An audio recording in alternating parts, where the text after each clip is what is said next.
My family kicked me out because my sister falsely accused me of stealing her engagement ring. 3 years later, they discovered it in the garbage disposal. I never imagined I'd be telling this story, but here goes. I'm Elliott, 26 years old, and 3 years ago my life was flipped upside down by a false charge made by my older sister, Gemma, 29.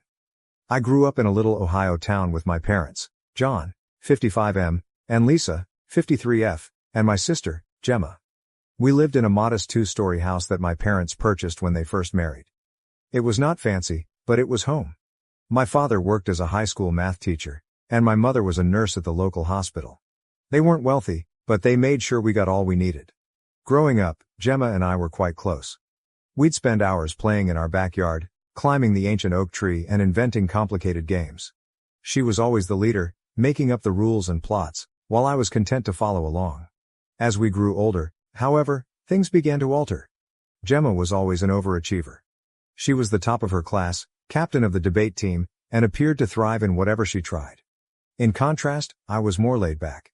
I performed okay in school, but I was never as motivated as Gemma.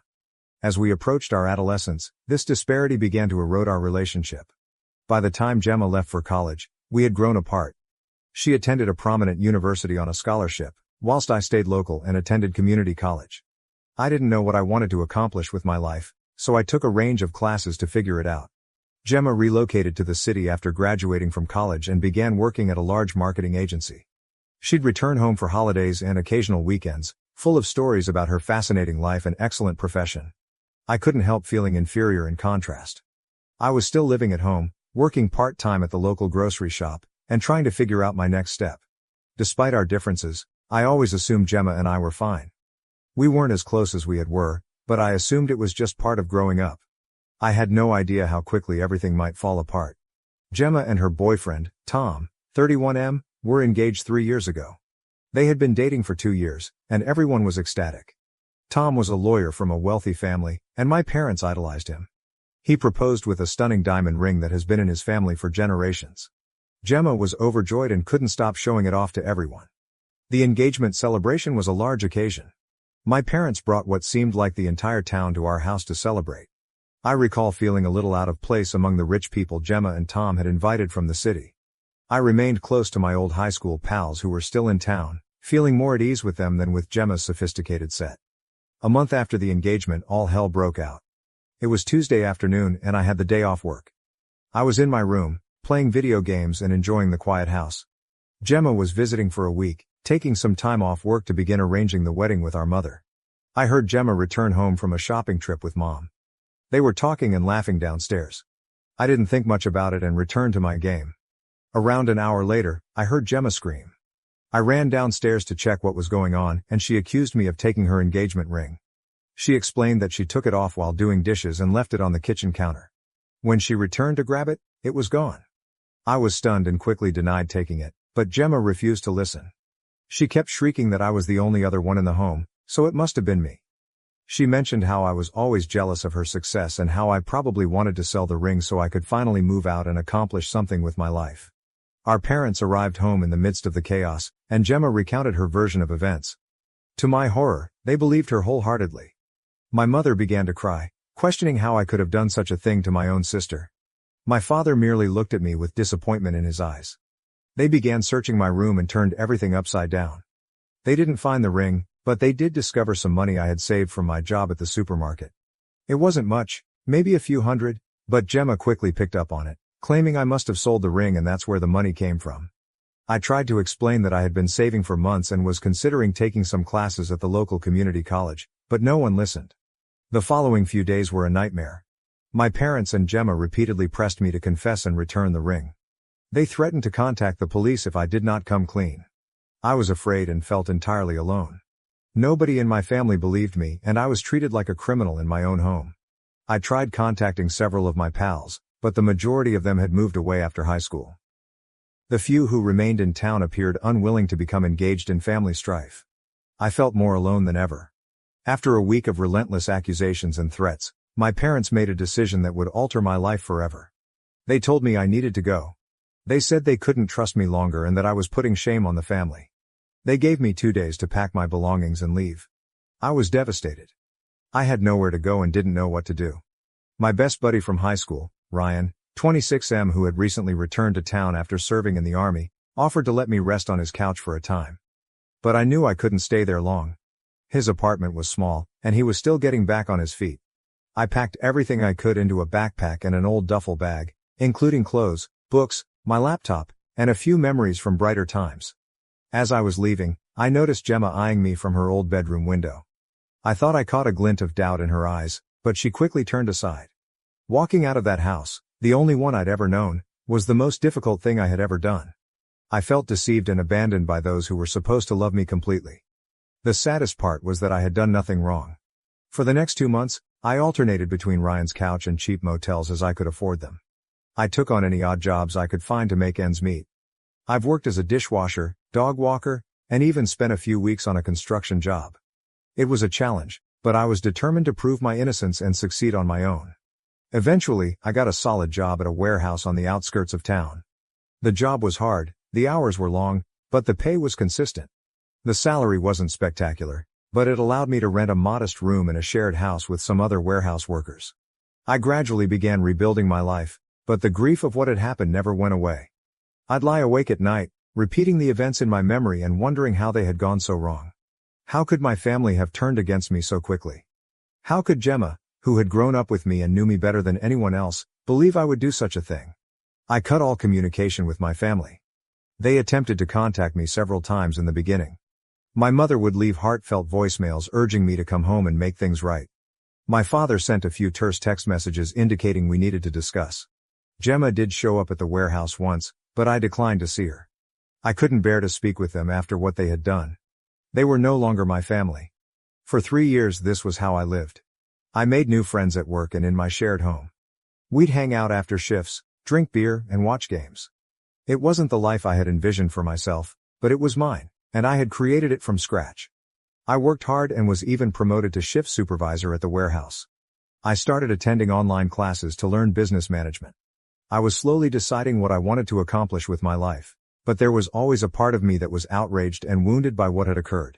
I missed my previous life and family, but I couldn't forgive them for not believing me. Every holiday season was challenging. When I saw families shopping together or heard Christmas music, I felt a sense of sadness for what I had lost. Then last week, I received an unexpected email from my father. The subject line simply stated, "We need to talk." The message was brief, stating that they needed to meet with me immediately and that it was regarding the ring incident. At first, I was tempted to dismiss it as I did with all of their previous attempts to reach me. But something made me hesitate. Maybe it was curiosity. Or maybe a small part of me still wanted a conclusion. After arguing with myself for hours, I decided to listen to them.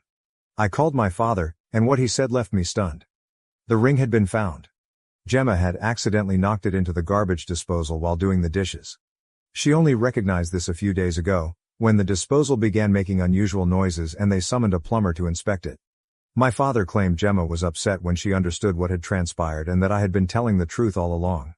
He stated they all felt bad about what they had done to me and wanted to make things right.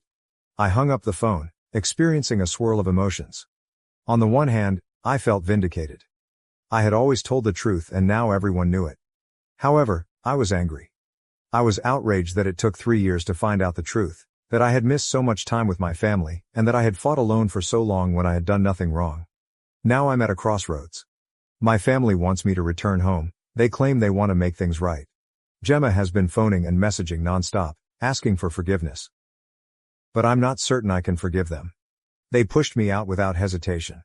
Chose to think the worst of me, and left me to fend for myself for 3 years. Part of me wants to send them all to hell and let them deal with the shame of what they did to me. But another part of me misses my previous life and wonders whether there is a way to rebuild what we've lost. I do not know what to do. Should I give them an opportunity to make amends, or should I continue living the life I've created for myself without them? I'm torn and could appreciate some outside insight on this whole situation. Update 1. It's been a week since my previous post, and a lot has happened. I'd want to thank everyone for their advice and support. It truly helped me go through my emotions and figure out what to do. After much debate, I chose to meet with my family. I believed I owed it to myself to confront them and seek closure, even if I wasn't convinced about reconciliation. We decided to meet in a neutral site, a modest coffee shop in the next town over. I chose it because it was far enough from our hometown that we wouldn't run across anyone we knew, yet close enough that anyone could get there without too much effort. I was quite nervous on the day of the meeting. I hadn't seen my family in 3 years, and I wasn't sure what to expect. I arrived at the coffee shop early and chose a table in the corner where we could enjoy some solitude. When they walked in, it was like a hit in the belly. Seeing them after 3 years was intense. My mother burst into tears the moment she saw me. She was older than I remembered, with more gray hair and creases around her eyes. My father appeared weary and tired, his shoulders drooping as if he were carrying a huge weight. Gemma couldn't look me in the eye at first. She appeared smaller and less confident than the sister I recalled. We sat down, and for a time, no one knew what to say. They all started talking at once, with apologies falling out. My parents said they had failed as parents by not trusting me and kicking me out. They admitted that they had regretted their decision every day since, but pride and humiliation had prevented them from reaching out sooner. My father, who had always been a man of few words, talked for hours about how he had repeated those days in his head, trying to figure out how he could have been so blind. He claimed he had always prided himself on being fair and reasonable, but that emotion had clouded his judgment when it counted the most. My mother, through tears, told me how she had preserved my room exactly as I had left it, hoping that one day I would return. She stated she would wake up in the middle of the night, thinking she had heard me coming home, only to realize what had transpired. Gemma burst into tears, stating she would never forgive herself for accusing me and damaging our relationship. She mentioned how she had always looked up to me when we were youngsters, even though I was younger. She admitted that she had been so preoccupied with her own life and troubles that she had lost sight of what was truly important. As they talked, memories of our childhood came flooding back. I remembered how Gemma stuck up for me when I was bullied in middle school. I reflected on all the times we had laughed together, exchanged secrets, and supported each other during difficult times. It made the betrayal hurt even more, but it also reminded me of the fantastic times we'd had. I heard everything they said, but I couldn't bring myself to forgive them just yet. The anguish and resentment from the previous 3 years were still too raw. I informed them that I needed time to comprehend things. They appeared to comprehend and did not push for more. My mom wanted to hug me before we went, but I backed away. I wasn't prepared for that kind of closeness yet. The hurt look on her face almost convinced me to change my decision, but I remained firm. I needed to protect myself emotionally. After the meeting, I returned to my apartment and carefully considered what I wanted. Did I want to go back to my previous life? Can I ever trust them again? Was it worth attempting to repair our relationship? I recognized that, while I missed having a family, I had also developed significantly in the previous 3 years. I had become self-sufficient, robust, and had created a life for myself from scratch. I wasn't the same person they'd kicked out 3 years before. I reflected about my warehouse work, my online education, and the friends I'd made. I had worked hard to reach where I was, and I was pleased with what I had accomplished on my own. The thought of abandoning that and returning to my old life felt awful. At the same time, I couldn't deny that seeing my family had triggered a variety of feelings. Despite everything, I still loved and missed them. I wondered if I could have a relationship with them while still keeping my independence. After a few days of deliberation, I reached a decision. I called my parents and explained that while I appreciated their apology, I was not yet ready to fully reconcile. I informed them that I needed more time and space to heal. I also established some boundaries. I indicated I was willing to maintain minimal contact with them, but I wasn't going back home or pretending nothing had occurred. I told them that if we were to continue our connection, it had to be on my terms. They expressed disappointment but said they understood. They promised to respect my boundaries and allow me the time I needed. My mother asked if she might phone me once a week to check in, and I agreed, assuming it would be a nice approach to gradually re-establish trust. As for Gemma, I've decided to keep my distance for now. Her actions had affected me the most, and I wasn't ready to forgive her just yet. I told her I needed more time before I could consider having another relationship with her. She was upset, but explained that she understood and would wait until I was ready. It's been a rough week, with many emotional highs and lows. I've had moments when I questioned my decision, wondering if I'm being too harsh or if I'm passing up an opportunity to reunite with my family. But then I recall how quickly they turned on me, and I realize I'm doing the right thing by taking things slowly. I've also started researching therapeutic possibilities. Many of you suggested it in the comments, and I believe it would be beneficial to have a professional to speak with while I navigate this tricky situation. I've never been to therapy before, so I'm a little nervous, but I think it could be beneficial to me. For the time being, my primary focus is on my job and studies. I have a huge project coming up at work, and I'm determined not to let all of this family drama distract me from my goals. I am also thinking about moving to a better apartment. I've been saving, and I think I'm ready for a place of my own without roommates. Thank you again for your support. It's comforting to know that there are individuals out there who understand and care, even if we've never met. I'll provide an update if anything substantial changes.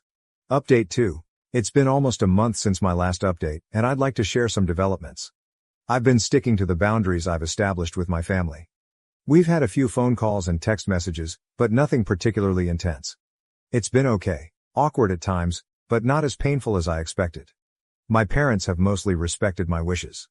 They check in every now and then, but they don't ask for more than I'm prepared to provide. I can tell they are working hard to rebuild trust, but it is a slow process.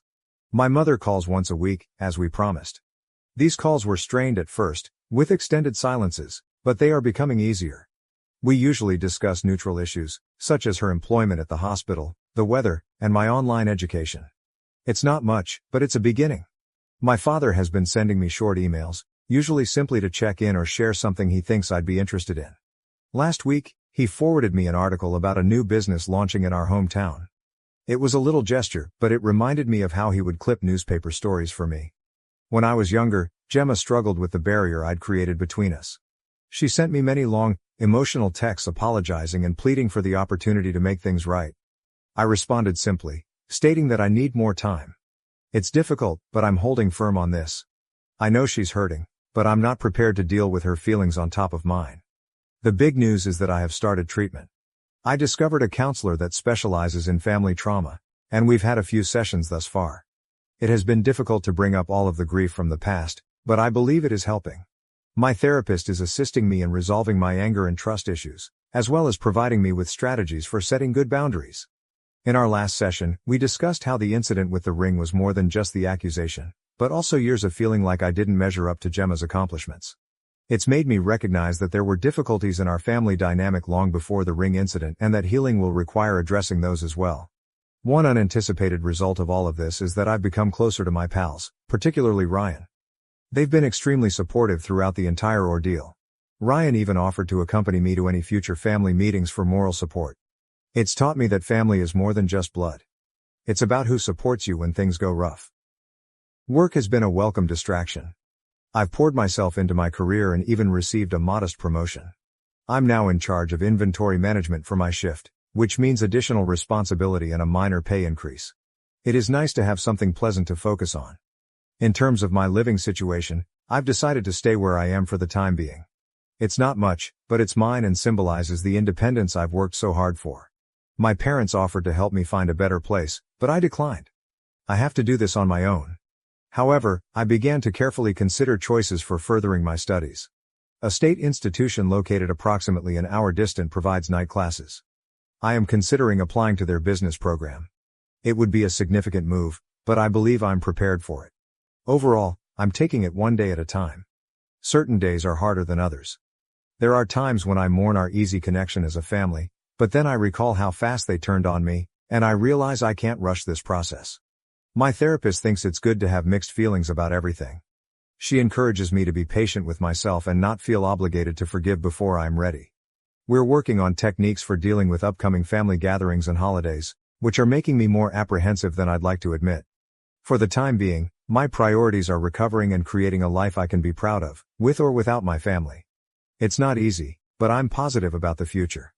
I'm learning that it's all right to put myself first, and that creating boundaries does not make me a horrible person. Thank you for your continuing support. Your comments and messages have provided me with strength during this process. It's comforting to know I'm not alone in coping with familial issues like these. Update 3. It's been 6 months since my original post, so I thought it was time for a last update. A lot has changed during the last few months. The biggest news is that I've decided to relocate to a different place in search of a new employment opportunity. It's a significant advancement in my profession, and I'm looking forward to the new opportunities. The job is with a logistics company, and the work is comparable to what I did at the warehouse, but on a much larger size. It's a management role, which I've been working toward for a while. The income is much higher than what I was making previously, and it includes benefits such as health insurance and a 401k plan. Before making this decision, I had a lengthy conversation with my therapist. We talked about how this move will influence my healing process and my relationship with my family. Finally, we agreed that this could be a good thing for me, an opportunity to fully stand on my own 2 feet and identify myself outside of the family drama. I informed my parents about the transfer last week. They were astonished and disappointed, yet they expressed their understanding.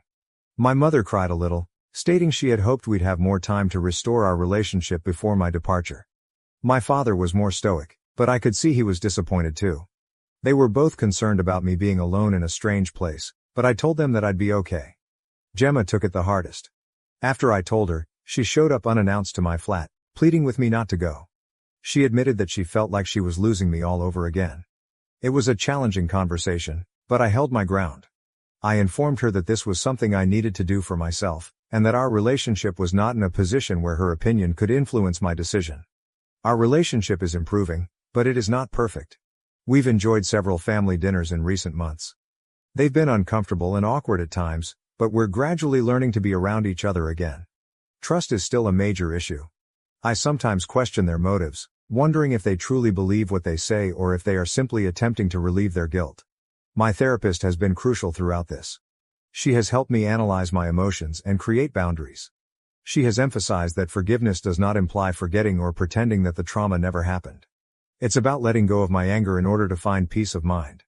I've taken that to heart. While I don't believe I'll ever forget what happened, I'm attempting to forgive my family. Not for their sake, but for mine. It was hard to carry around all of my anger and bitterness, and I'm ready to let it go.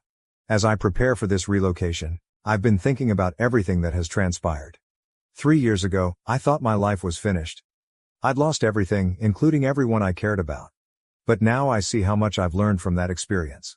I'm stronger, more independent, and have a better understanding of my own worth than I ever had. I don't know what the future holds for me and my family. We intend to stay in touch once I relocate, with weekly phone calls and visits during the holidays. It's a start. Perhaps, with time and distance, we will be able to create something new. For the time being, my attention is focused on the future. I'm excited about my new work, the new city, and the opportunities that await me. I've started looking for apartments online and researched the region where I'll be residing. It's a mix of excitement and trepidation, but I'm largely looking forward to this next chapter in my life. Whatever happens to my family, I'm confident I'll be okay. I've shown to myself that I can deal with whatever life throws at me, and I've learned the value of surrounding myself with people that believe in and support me, whether they're related or not. Thank you for watching. If you haven't subscribed yet, please do so and hit the notification bell to stay updated with more shocking real-life stories happening around you.